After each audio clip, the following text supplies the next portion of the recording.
Hey guys, this is TJ, and this is the first few turns of Old World. This is the new kind of Civ-like game from Soren Johnson, the lead designer of Civilization 4, that is focused on the ancient era.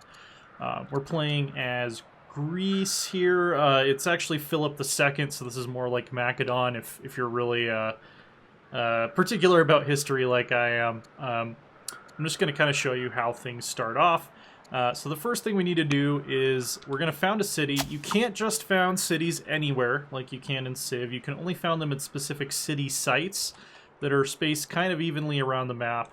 So everybody's kind of scrambling for these early on. We might get to see, depending on how far we get, city sites that are left uncolonized for long enough will become eventually barbarian encampments, and they'll start sending barbarians out, much like in Civ. But we found a new city. We have to decide which of our 4 major families in our country should patronize that city.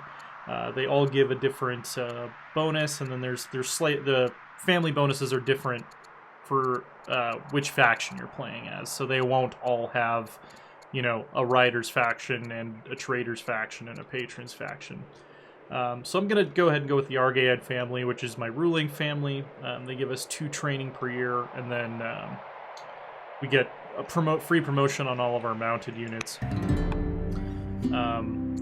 Yeah, so orders are the resource you might not be familiar with if you play Civ. We can only give a certain number of orders overall for our whole faction per turn. So even if I had, like, you know, 10 warriors, I wouldn't necessarily be able to move them all at the same time. So you can have a smaller army that has more orders available that can kind of outmaneuver a larger army if I, say, focused more on having more orders available to me as opposed to having more units available to me. So there's kind of a balance with that. It's something you can choose to focus on. Yeah, scouts, pretty straightforward. I think we all know how that works. We get a choice here. I'm going to go with the culture option. Culture is kind of the way that you tech up cities. Rather than having your entire civilization progress through ages, each individual city you have progresses its culture level, which allows you to build more stuff here, which is kind of an interesting, different way to do it. Let's go ahead and explore some of these hills. We found another city site. We found some more ruins. Let's see. Let's have Philip become pious. So, and we also found a tribe. But let's go kind of in order here. I'll talk about tribes, then I'll talk about characters and traits. So we found the Scythians. These are non-playable factions that kind of represent the less settled societies that were around the Mediterranean at this time. You know, you've got the Scythians, you've got the Goths, you've got the Gauls. So we'll observe their ways and traditions for now. They can kind of spread across the map. They're sort of in between barbarians and like a full-on faction. They're like half and half, sort of. So Philip, you know, he's got stats, courage, discipline. They can accumulate different traits. He's got the commander trait. It's a little bit like Crusader Kings. Also, you can see he's 39 years old. Leaders, unlike in Civ, they're not like these immortal avatars. They do get old and die eventually. So you can see I have Alexander. He's not Alexander the Great yet, but we'll see, is my heir. And then my wife is Olympias the Debauched. And they all, you know, they have their own traits and stuff too. You can arrange marriages. You can arrange marriages with other factions. You can arrange marriages with the great families that I showed you at the very beginning. And you can even arrange marriages with tribal factions. Like I could arrange a marriage between Alexander and you know, some Scythian princess if I wanted to. Yep, orders, I've already explained that to them. Research works, it's kind of like a deck. So the actual tech tree, as you progress along it, you will unlock cards. And then this is, you know, we actually are picking a card of what we actually want to research right now. So granary sounds good. That helps us get more growth. Our cities, if you think about production from civilization, it's actually split up into growth, which is used to produce civilian units, and then training, which is used to produce military units. Those are two separate things. And then excess training can actually go into this pool of points that we can use for like unit upgrades and stuff like that. So we'll go ahead and click end year here. Haven't really met anybody else yet. So our heir, we always have to decide how they're going to be educated. Since it is Alexander, I think it's appropriate that he studies tactics, but we could also go with rhetoric, commerce, or philosophy. Rhetoric gives you more civic points, which can be used to establish laws. The higher tier laws will cost us more civic points per turn. So you can't just like upgrade your government all the way, you know, willy-nilly as you unlock those options. But yeah, I'll show you how the law screen works really so far. So basically every law is a choice between like an A or a B decision.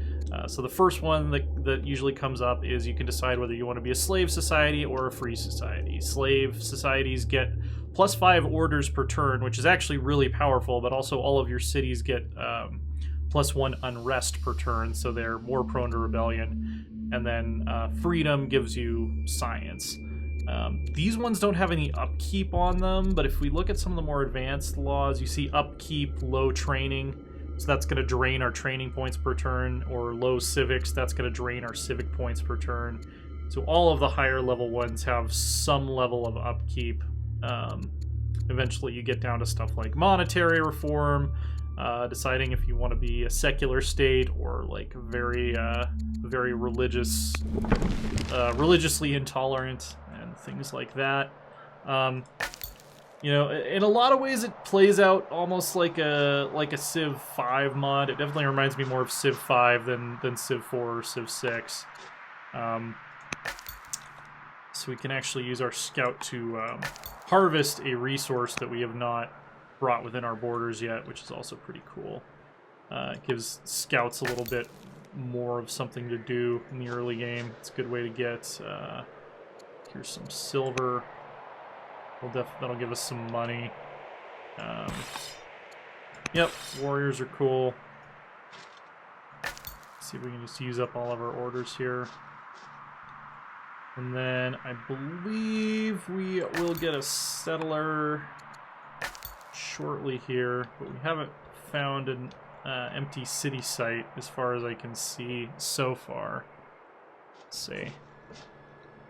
There's another Scythian camp, so these, unlike like regular, like just random barbarians, the tribal barbarians can have more than one settlement.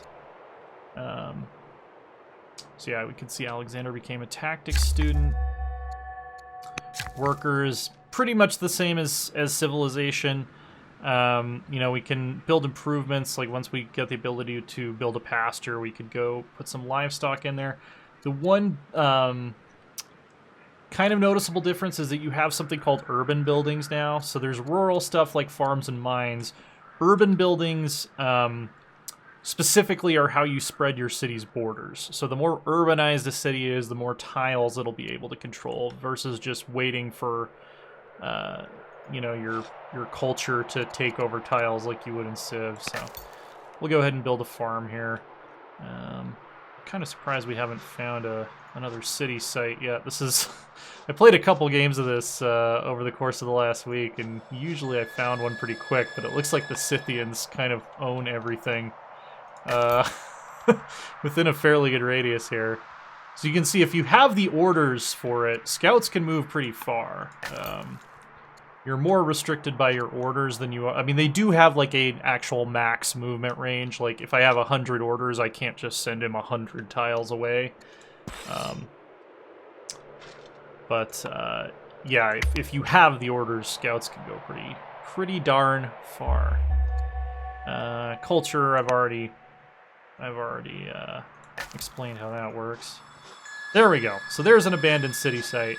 They're usually about the same distance away, so you don't have like that decision-making process you would in Civ, where you know you want to pick the exact tile your city is going to go on.